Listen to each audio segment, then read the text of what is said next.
இந்த சமீபத்துல நாங்க ஒரு குடும்பத்தை நாங்க ரொம்ப அவங்கள அது ரொம்ப ஐக்கியம் கிடையாது, சும்மா மேலோட்டமா அப்படி பேசிட்டு இருந்தோம்.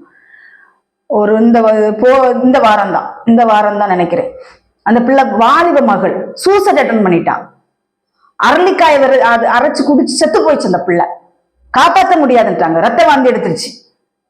இந்த பழி பாவமெல்லாம் எங்க போய் நிக்கும்? தாய் கடந்து அலறுது சத்தம்.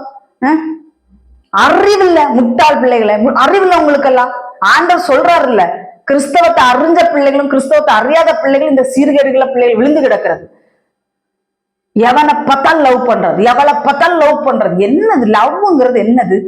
ஏசப்பாவை லவ் பண்ணுங்க, அவர் உங்களை லவ் பண்றாரு. அதை விட்டுக்கிட்டு தேவையில்லாத காரியங்கள், பாலியத்துக்குரிய இச்சை, ஒரு கிளர்ச்சி ஒரு இது எவனை பார்த்தாலும் ஒரு கிளர்ச்சி வந்தோன்னா அவனை போய் லவ் பண்ணிடுறது.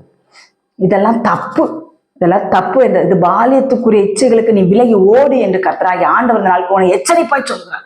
எத்தனை பிள்ளைங்க சூசைட் அட்டன் பண்றாங்க, எத்தனை வாலிப பிள்ளைங்க சூசைட் பண்றாங்க.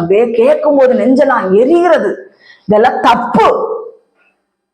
தாய் தகப்பன் உங்களுக்கு இருக்கிறார்களா இல்லையா?